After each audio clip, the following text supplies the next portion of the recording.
United States of America and to the republic for which it stands, one nation, under God, indivisible, with liberty and justice for all. Please take the roll. Councilmember Cooper? Here. Councilmember Beaton? Here. Mayor Zielinski? Here. Councilmember Sipsick? Here. Councilmember Schmansky? Here.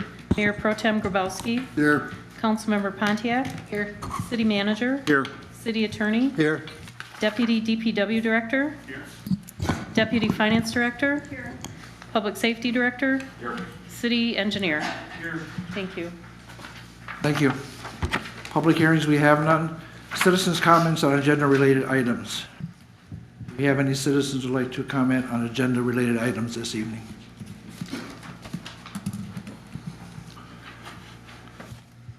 Seeing none, we move on to the consent agenda. All items marked with an asterisk are on the consent agenda and considered by the city manager to be routine matters. Prior to approval of the consent agenda, any member of council may have an item from the consent agenda removed and taken up during the regular portion of the meeting. Consent agenda items include approval of minutes, cash balance, revenue and expenses, notification regarding next work session, consideration of Maxwell Town Committee to hold a second annual Maxwell Town We Parade on Tuesday, March 17th, 2020. Is there a motion? I'll make a motion. Second. Motion and second. Any discussion?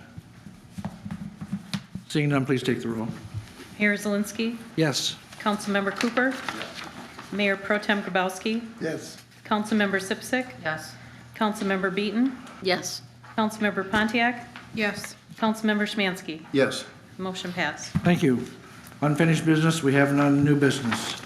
Consideration of approval of an application for a 2019 FEMA Assistance to Firefighter Grant, AFG, program for the Manistee Fire Department and enter into a memo of understanding with the Manistee Township Fire Department and the Charter Township of Filer Fire Department for the AFG application.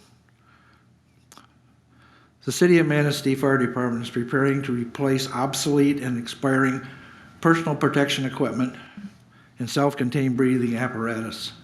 In an effort to maximize leverage on project cost, the Manistee Fire Department will be preparing a grant through the 2019 FEMA Firefighters Grant for the purchase of a new PPE and SCBA's. The Manistee Fire Department will be partnering with the Manistee Township Fire Department and the Charter Township Fire Department and a regional AFG on an AFG application. The total amount of the application to replace the expiring and obsolete equipment for all three departments is $369,000. At this time, council could take action to approve an application for the new PPE and SCBA through 2019 FEMA Assistance to Firefighters Grant Program and enter into a mutual understanding with Manistee Township Fire Department and the Charter Township Fire Department for the AFG application. Is there a motion? Motion. Second. Motion and a second. Any discussion? How does it break down per the three participating municipalities? It's going to all break down as per the equipment that is needed per Person. department. I'm sorry. Whatever each department needs is what they're going to get, and that's how we're going to wind up dispersing that, not only the funds, but the matching funds. Okay, so it's based on the size of the department? The needs of the department. Some of the departments don't need an entire replacement, so they're not asking for an entire replacement. Okay. So they might have 18, but they're asking for 12. Oh, okay, Yes. all right. I was just curious how that worked. But we're all looking towards the SCBA replacement, so we all are on the same, have the same high pressure systems. Okay, Yes. So, Chief, first of all, thank you very much. You've seen always to be on the spot looking for resources on how to fund your equipment needs. What happens if FEMA doesn't fund this? What's our fallback? I have actually penciled into my prospective budget for the upcoming year costs as a placeholder for PPE replacement. On top of last meeting, we put in for a revenue sharing for a couple replacements. So always trying to have that earmarked, because it is a need, it is a necessity. Ours are going to be expiring in February of next year. So that's what we're planning here locally. And what happens with the expired equipment? Sometimes it winds up being our second set of gear, because we don't, after we have a situation, we'll clean our gear immediately, but we need another set of gear, and that'll usually be our second set of gear. And I don't know if Chief Cameron, until we can get that first set of gear clean. We always want to try to have 2 sets of gears available. Okay, thank you. Yep. Any other questions? Seeing none, please take the roll. Councilmember Sipsick. Yes. Councilmember Beaton. Yes. Councilmember Pontiac. Yes. Councilmember Schmansky. Yes. Mayor Zielinski. Yes. Councilmember Cooper. Yes. Mayor Pro Tem Grabowski. Yes. Motion passed. Thank you. Consideration of ordinance 20-04, tax exemption for housing. The City of Manistee Housing Commission, on behalf of its partners, has requested the adoption of a tax exemption ordinance relating to Century Terrace and Harborview Apartments renovation. The ordinance would provide for a payment in lieu of taxes relating to the Century Terrace and Harborview. City of Manistee Housing Commission currently makes a payment in lieu of taxes that provides for payment of 10% of the shelter rent. Rent payment less certain utilities. It is being proposed that the pilot ordinance provide for a payment of 3% of the shelter rent, an additional payment under the terms of a municipal service agreement that will be separately considered by council. As an ordinance, 2 separate readings are required. If this ordinance is introduced at this time, it could be adopted at the next regular meeting. At this time, council could take action to introduce ordinance 20-04, tax exemption for housing. Do I have a motion? I'll make a motion. So a motion, is there a second? I'll second. I have a motion and a second. Is there any discussion? First of all, I want to thank the Housing Commission for allowing the council members to have a tour last week of Century Terrace and Harborview, and I was able to take advantage of that, having never been in them. And I could see the condition of the hallways, a lot of, the common areas and everything, and they're pretty worn out, especially in Century Terrace, although Harborview I don't think is that far behind. But I do appreciate the tour, and it made me aware of the need. But I'm curious as to how to separate need from actual maintenance. Earlier today, we did get a spreadsheet, thank you very much, of what happens to rent, and so we got a nice spreadsheet on revenue and expenses. And when I look at the 11 months ending November 30th, 2019, when I look at the operating income versus the operating expenses, there's a $309,000 difference. I mean, the revenues, or the income exceeds the operating expenses according to this worksheet. So I wonder what happens to that $309,000.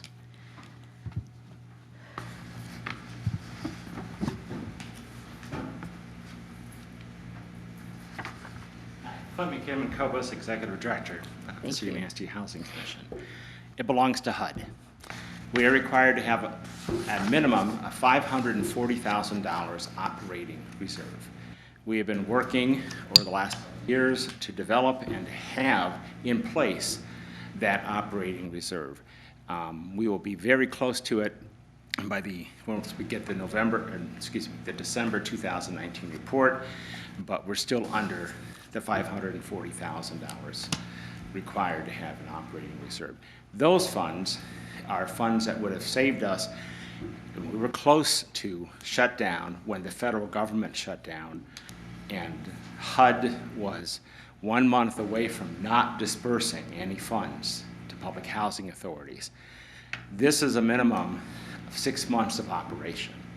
So we could have operated for 6 months while the federal government continued to be shut down. So that, it's money required by HUD. Okay. So. All right, so you didn't have a reserve before that?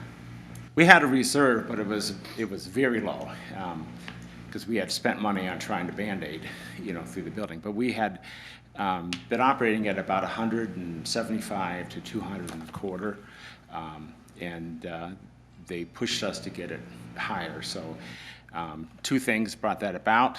One was, making pennies scream through our office. And the other was Congress actually provided funding at levels that were required to meet the payment of our bills and such. So. Okay, well, I was very curious about it and thought I better ask tonight. So thank you. You're welcome. Well, how many years will this renovation add to the total life expectancy of Century Terrace? Might need Jonathan's help a little bit. I'll give you the HUD perspective and let our developer give it.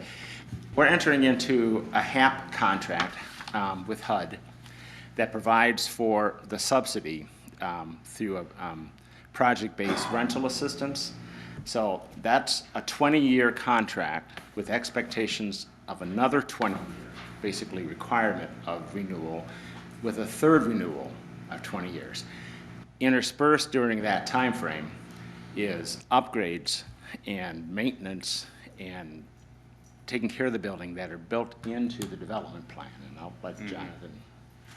Yeah, HUD requires us to do a capital needs assessment that goes out at least 20 years from when it's complete, to make sure that all the major capital needs have been met.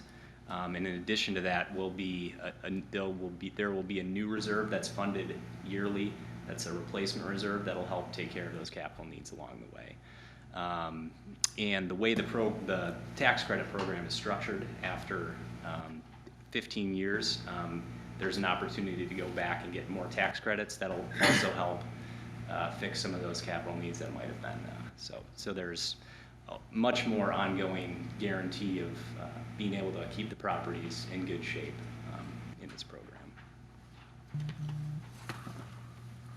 And then just to clarify, who's responsible for having regular, inspections and making sure that the property is kept up to date? Is that? Together. Yep.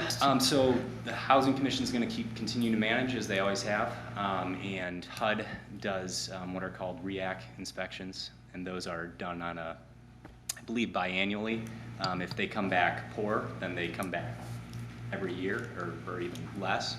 But then they can go out to 3 years. So that there are a number of both HUD with those inspections. The tax credit investor has continued oversight to make sure that everything is running smoothly. So there's a lot of oversight there. And another thing is that right now we're not having the city provide inspections because HUD will not allow us to pay for them. Once the property is transformed through the RAD program and is no longer public housing, then city inspections will be there also. Okay, so it's a lot more inspections than you currently have right now. Yeah, you can say that, yeah. Okay. Did I hear you mention that there's a depreciation built into the RAD program? A what built in? Depreciation cost, you have to put money aside for depreciation. So in the future, if something goes wrong, you're going to have money to fix it, right? Mm-hmm. Okay. But that's a requirement, I understand. Yes. Anybody else? I'm curious about the 3%. The last 2 RAD programs that we had, the council agreed to 4%, $200 per unit. And again, so can you justify why you would not be willing to pay the additional 1% on this? Again, since we have tonight another project for seniors basically offering similar accommodations, and they were willing to accept a 4% plus per unit. So well, this is the only, I think, RAD conversion, but LIHTC, yes, there have been other LIHTC. The Housing Commission currently has a pilot that was mentioned as 10%, but it's calculated a little differently. So the pilot plus the MSA that they're going to be paying is actually 3 times, approximately 2 to 3 times what the current payment is. So it's really just an operating expense thing where it's just doesn't, the existing pilot we're kind of on a fixed budget here, and we're already going up to kind of hit where this current pilot and MSA is at. So I think the difference is that we already have this pilot in place, and we're, agreeing to an additional MSA fee and pilot on top of that. And another thing to keep in consideration is that when Century Terrace was built in 1967, 68, the cost of building was 100% federal dollars coming in, no cost to the city. Century Terrace was built, Harborview, same thing, in 1982. 100% federal dollars came in and built this. The scattered sites, which need lots of repair, and we're hoping to do a phase 2 on, those all were built by federal dollars. The maintenance dollars and the capital fund dollars we have for improvement are federal dollars that come into the community and pay for it. They have been consistently shrinking over time, particularly the capital funds, because of appropriations from Congress. Congress controls the entire purse strings for public housing authorities. But all the funds to operate and to maintain are federal dollars that come into this community from the U.S. Department of Housing and Urban Development. And this has been here serving the poorest of the poor since it was created.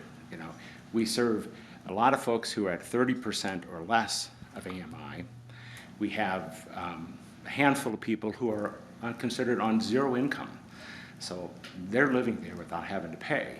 Otherwise, they'd be homeless, somewhere. So the funds that are operating and maintaining this are funds that have come in from the federal government into this community. And so in asking that, we're having to balance our balance sheets so they get approved by HUD to move forward in this direction.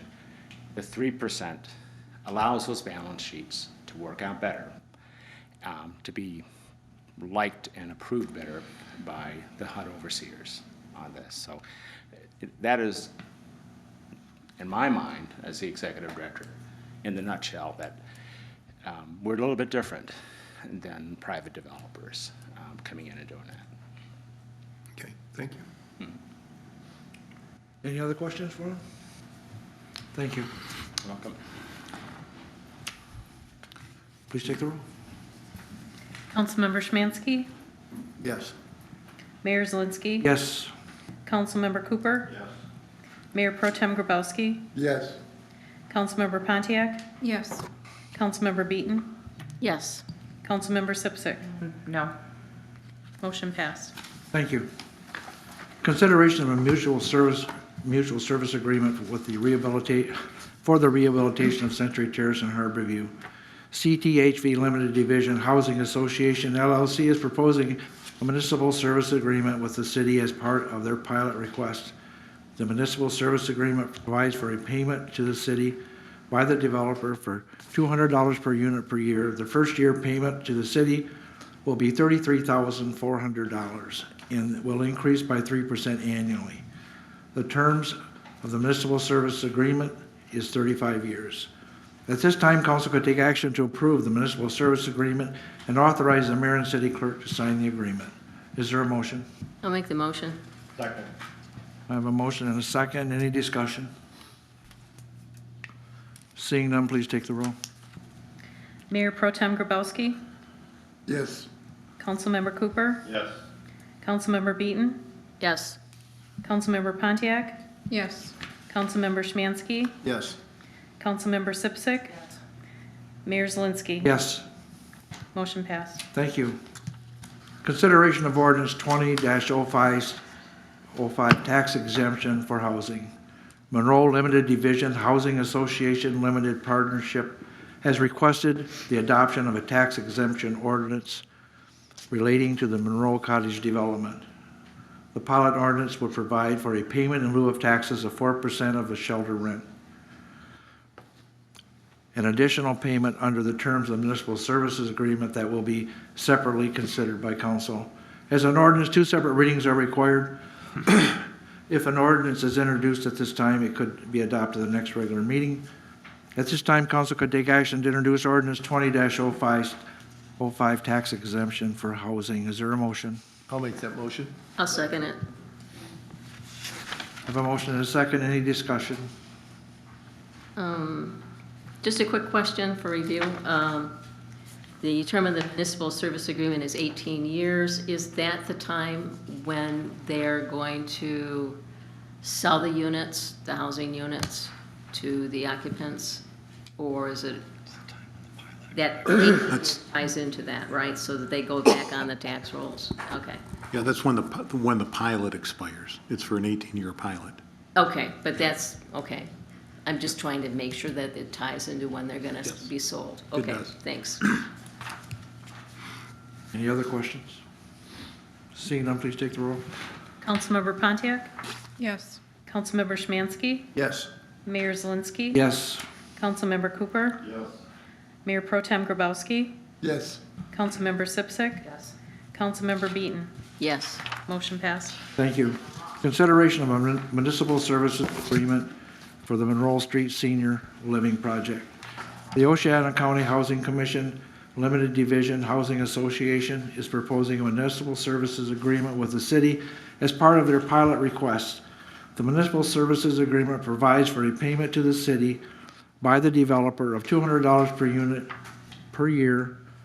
The first year payment to the city will be $9,200 and increase by 3% annually. The terms of the municipal service agreement is 18 years. At this time, council could take action to approve the municipal services agreement and authorize the mayor and city clerk to sign the agreement. Is there a motion? I'll make Make that the motion. Second. Are you clear? Okay, Doesn't thank you. matter. See, you jumped the gun on it. Is there any discussion? Seeing none, please take the roll. Councilmember Cooper. Yes. Mayor Pro Tem Grabowski. Yes. Councilmember Sipsick. Councilmember Beaton. Yes. Councilmember Pontiac. Yes. Councilmember Szymanski. Yes. Mayor Zelinski. Yes. Motion passed.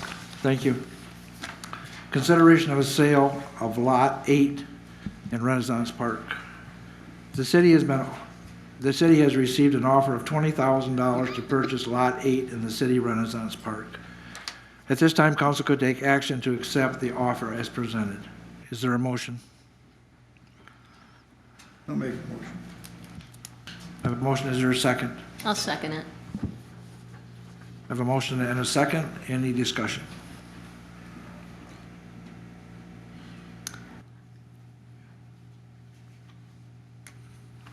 No discussion? Please take the roll. Councilmember Beaton. Yes. Councilmember Pontiac. Yes. Councilmember Szymanski. Yes. Mayor Zelinski. Yes. Councilmember Cooper. Yes. Mayor Pro Tem Grabowski. Yes. Councilmember Sipsick. Motion passed. Thank you. Consideration of applications to boards and commissions. The city clerk has taken action to advertise vacancies in the Compensation Commission, Downtown Development Authority, Citizens Council, Harbor Commission, Historic District Commission, Parks Commission, PEG Commission, Planning Commission, and Zoning Board of Appeals. Mayoral appointments require a motion, second, and council voted support. Nominees for council appointments do not require a second. After all nominations are made, council votes on nominees until one nominee receives majority support. The following applications have been received. The Compensation Committee There is one vacancy ending 9/30/24. It's a mayoral appointment.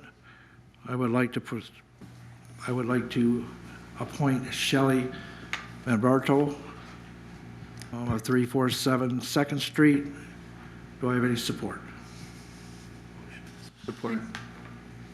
I have support. I need a second. I second. I have support and a second. Any discussion? Seeing none, please take the roll. Councilmember Pontiac? Yes. Councilmember Cooper? Yes. Mayor Pro Tem Grabowski? Yes. Councilmember Sipsick? Yes. Councilmember Beaton? Yes. Mayor Zelinski? Yes, Councilmember Szymanski? Yes. Motion passed. thank you. The next is the Story Commission. We have one vacancy, term ending 2/28/2023. There are two applicants. This is a council appointment. Do you have a nomination? Catherine Levy. I'd like to nominate Catherine Levy. Is there any other nominations?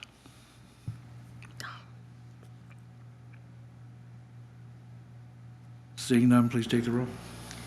Councilmember Sipsick? Catherine Beebe, yes. Councilmember Beaton? Yes. Councilmember Pontiac? Yes. Councilmember Szymanski? Yes. Mayor Zelinski? Yes, Councilmember Cooper? Yes. Mayor Pro Tem Grabowski? Yes. Motion passed. thank you. Planning Commission, we have one vacancy ending 10/31/2021. We have four applicants. Just make a comment that I feel all the applicants are qualified. We just have it's a tough decision to make. I would like to appoint Shelley Malberto of 347 Second Street to the term ending 10/31/2021. For what? Planning. Planning Commission. Oh, okay, because I thought the PEG Commission was next. Oh, did I miss the PEG? Yes, you Yeah, missed we the can- PEG. We do this one, I'll back up and do the PEG. Okay. Thank you.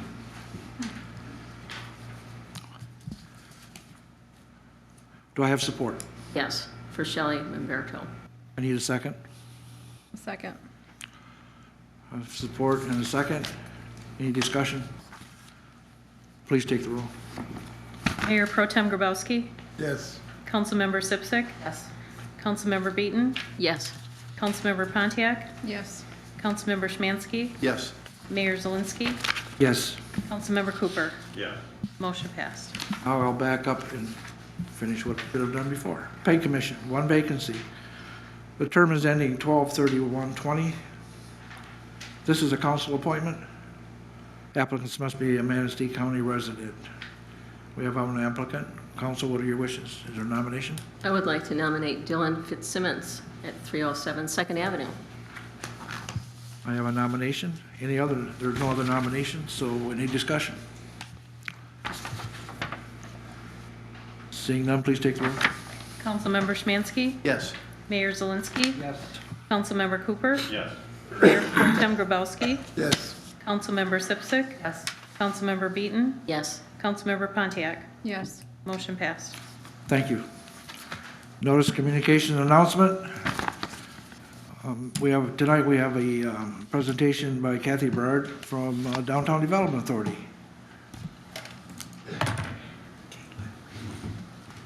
Caitlin, I'm sorry.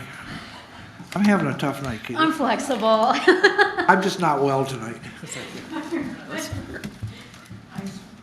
provide this so you have it right in your hands.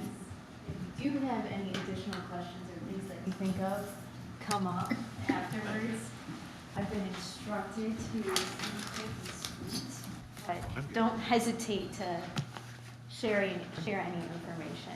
So thank you for taking the time to hang out with me tonight. My name is Caitlin Berard. I'm the Manistee Downtown Development Director, Executive Director. Mike, please. With the Manistee Downtown Development Authority. This is my 9th month here, and in the last 9 months, we've done quite a bit. The next slide, these are some of the updates and highlights of all the projects that not only we've done, but we've partnered with you to do in those last 9 months. Highlights including we are officially approved as of February 28th, the amendment for the development and TIF plan. Really appreciate your participation and approval because of the approval of that amendment, That's what allows us to use funding moving forward. That's what allows us to continue being an organization, volunteering, hosting the programs that we do, and using the funding to support the large development that we have here in the next 25 years. Additional things that we've accomplished just this recent is the agreement with the Economic Development Council with the Chamber. We've also officially got into agreement with the City Services Agreement. We are officially in agreement with Little River Holdings for the American Cleaners site, and are currently in conversation with West Shore Community College to address how we can partner with them and address some of the merchant concerns, as in additional parking, investment in the Riverwalk, and creating public space within the Riverwalk through Riverwalk Plaza. And we are officially approved for our reporting with the state as of December 31st with the PA 57, which we had to catch up on. Additional updates. In the near future being, if not the next city council meeting, the following one, the city charter expects a bond on the executive director position for the organization, and we do not currently have one. I'm going to be asking for city council's recommendation on what that amount is, and you'll notice it in our budget when you see it this spring that our insurance number is going to be more because it's going to include this payment, but I'm collecting information right now and to prepare and see what that looks like. We are currently in a staff committee mode.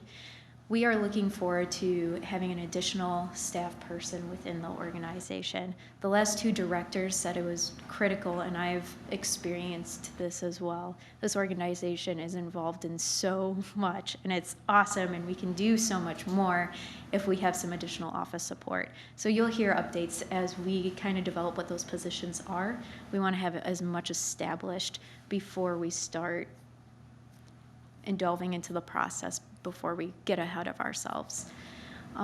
We did have a successful Spark event. We had 5 awesome participants. Our judges were very just overwhelmed, thought they did a phenomenal job. All of them were quite established. We look forward to having all of them in the city of Manistee in the near future. We are continuing to work on Project Rising Tide initiatives, including the MEDC facade grant application that Lozette had turned in last summer. We're still trying to push with that. We're still communicating with the state and trying to get answers to find out if that we were originally told that funding was allocated already. So we're trying to figure out where we still stand with that. The DDA is looking at participating within the housing position that's currently being discussed. We have several tasks in the City of Manistee Housing Plan and the City of Manistee Economic Development plans through Project Rising Tide. We adopted them in October, but we haven't had a focus on housing. But we do want to participate, provide funding for our housing specific position, and make sure that we have those tasks that we said we would completed or at least allocated. And then we are currently partnered with the Chamber, and Lozette helped us out. We had our MSU study through the design committee just a number of years ago. And some of the initiatives we started, but other initiatives were kind of falling on the back burner. So we put together a grant proposal with Consumers Energy, and we'll hear back the end of next week whether we get to go to the next round and do a presentation at the Rural and Small Business or Small Development Conference by Consumers Energy in April. So I will keep you posted on that. We are working on our budget and developing what our new initiatives look like with the projects that we had promised in the development and TIF amendment. There's some exciting infrastructure things, as well as new programs such as the potential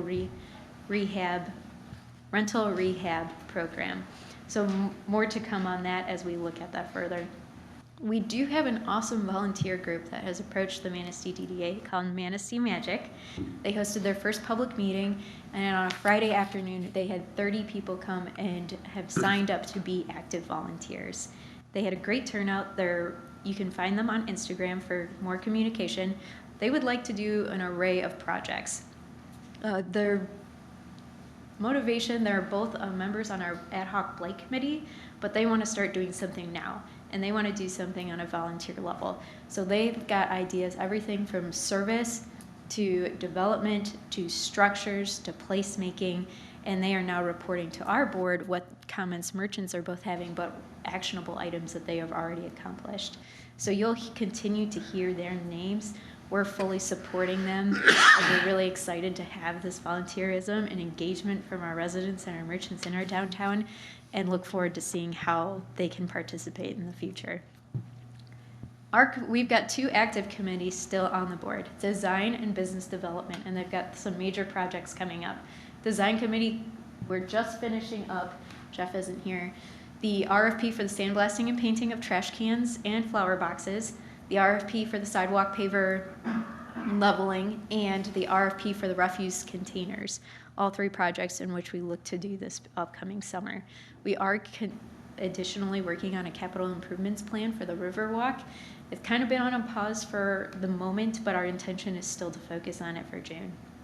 And then our business development committee came up with 4 goals that they really want to focus on for 2020, and they really focus on our merchants. We feel like we've been kind of distanced from them for a moment, and we want to go back into them.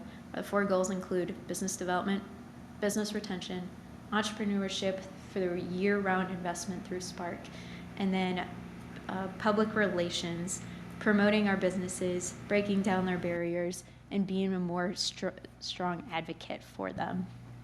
You'll additionally see we want to bump up our programs. We had pretty active executive directors before that were involved in the facade grant program, the revolving loan fund, our liquor license program.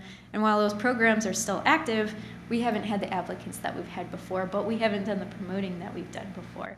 So these are programs that we talked about on our January 8th strategic planning meeting that we look forward to bumping up, promoting again, and look forward to helping businesses in our downtown that we've already got this allocated funding for. There are a lot of updates from that list that you will hear from us in the near future, but there's also a list up there of things that there are draft copies on our drive that said 2015 on them, and here in the last 9 months we've checked several of them off of our list, and we're really excited. We're following this motivation.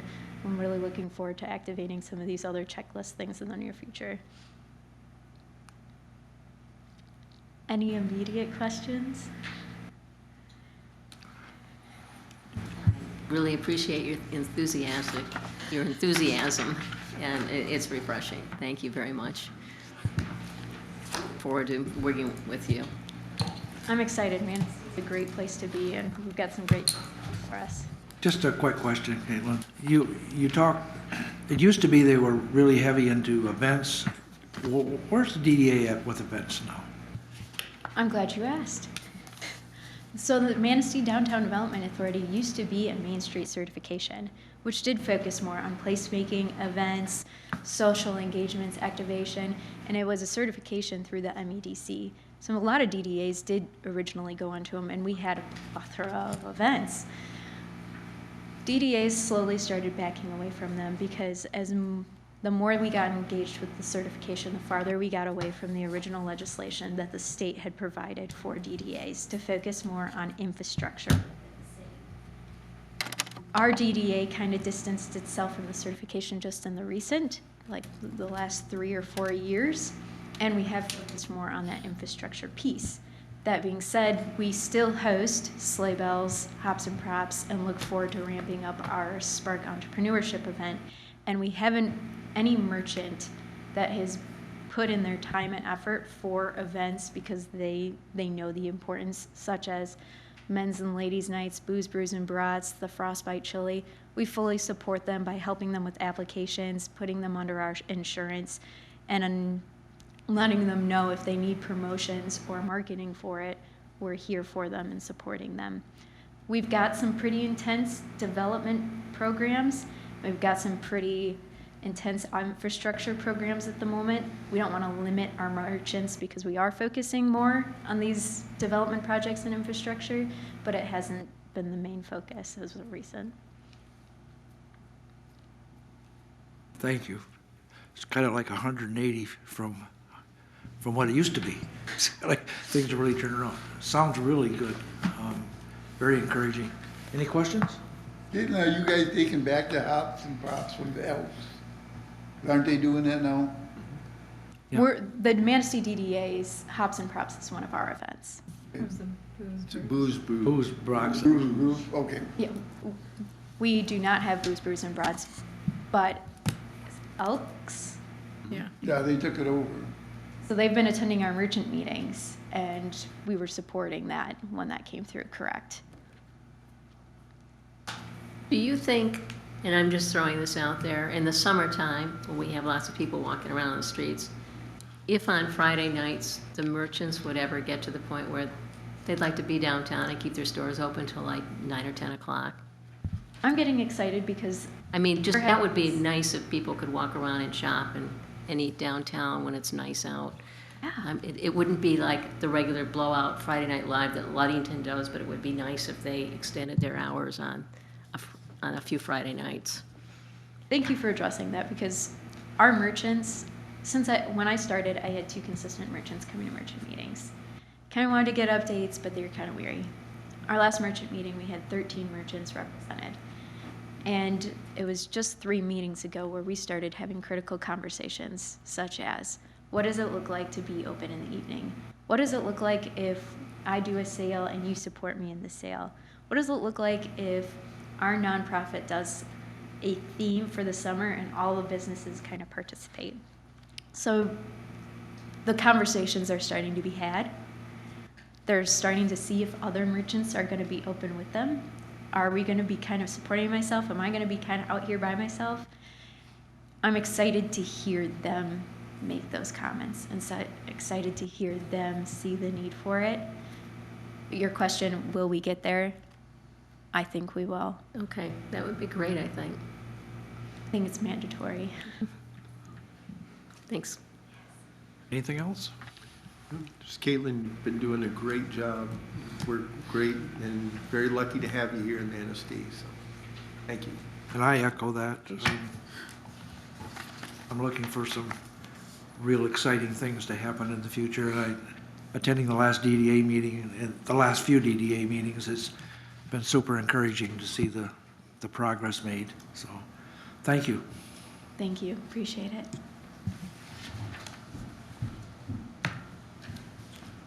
Citizens' comments. Opportunity for citizens to comment on municipal services, activities, or areas of city involvement. Citizens in attendance shall be recognized by the mayor for comments, limited to 5 minutes. Letters submitted to council will not be publicly read. Do we have anybody that would like to share some concerns or some comments this evening?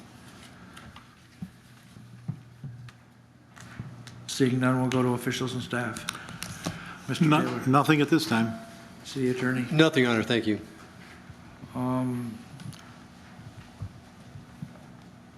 We got engineer back there, water department. Who wants to go first? City engineer?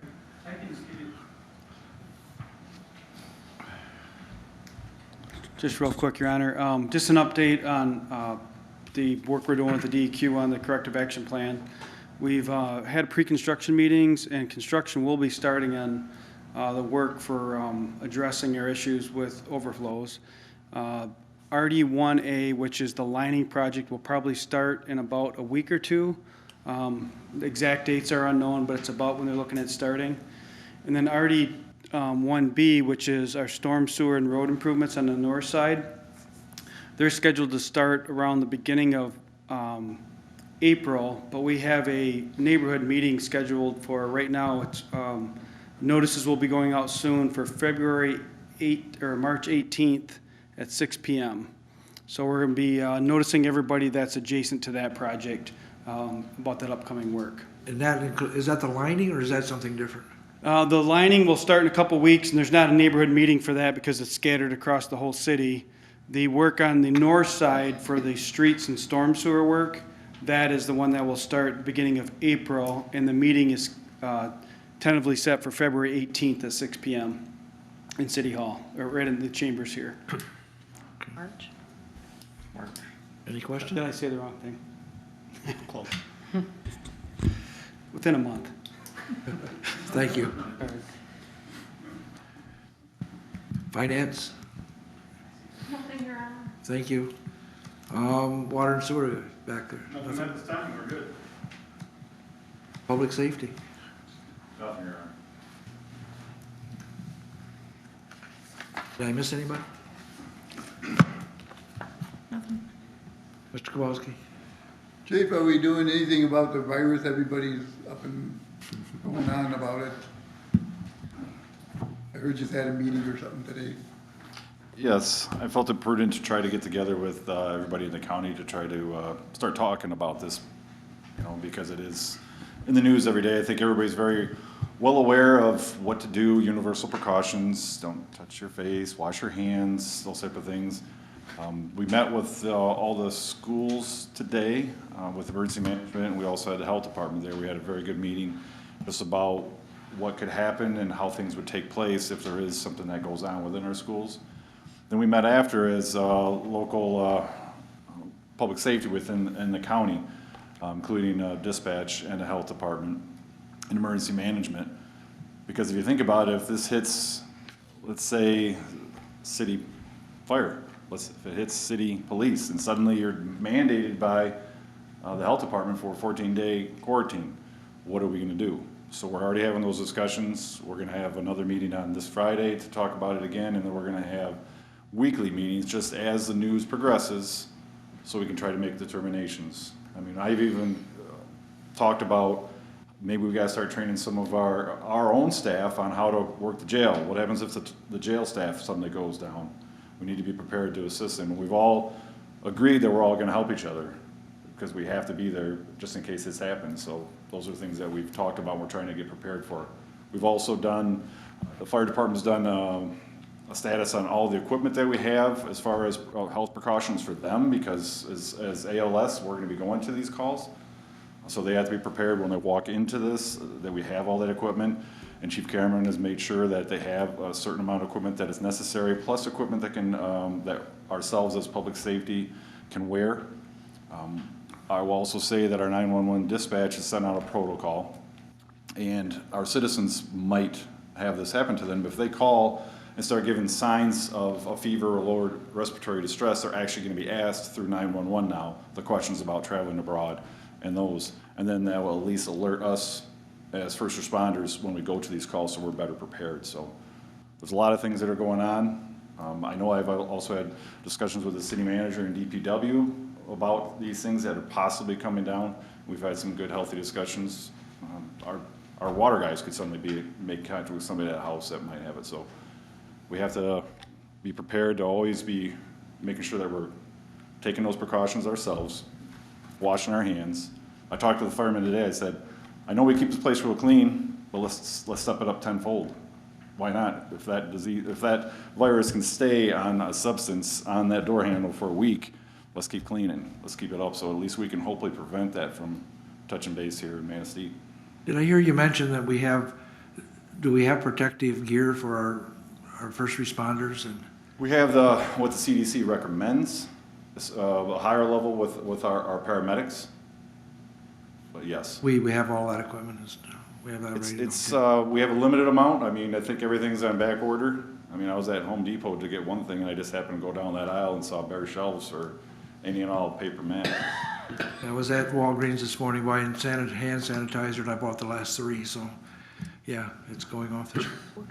I just have some concerns that the people we depend on the most have the protection they need to give us the service that we.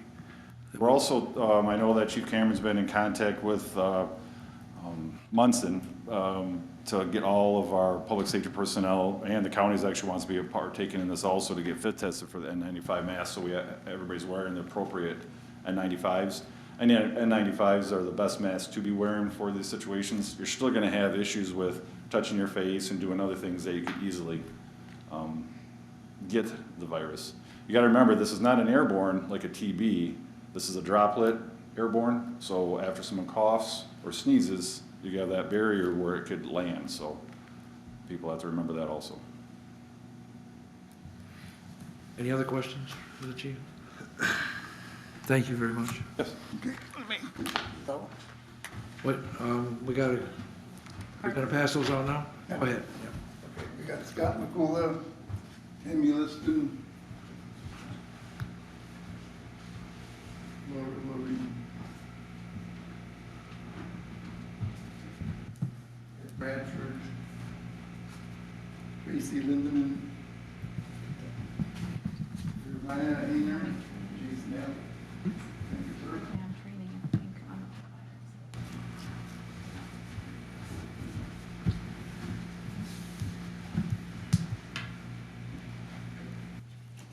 Mr. Smansky, do you have anything? Just let people know that March is reading month, so good opportunity for you to go to the library, check out a book, read it to your kids, your grandkids. Check with the schools. They're always looking for people to read stories to them, but embrace reading can be a dying art sometimes, so we want to make sure that we perpetuate the art. Mr. Cooper? Ms. Beaton? I want to thank the News Advocate because they've been running stories on local businesses, and I think that's a real plus in our newspaper editions. And it's a nice change. It's something I was used to downstate when I lived downstate about 20 years ago. So it's nice to see that brought back, and you learn a lot. Thanks. I just want to thank everybody who applied for our boards and commissions. It's refreshing to see, makes it a little difficult, but it's refreshing to see so many qualified people standing up, wanting to be a part of their community and move the community forward. I thank all of you. With that, I'll take a motion to adjourn. I'll make the motion. We're adjourned.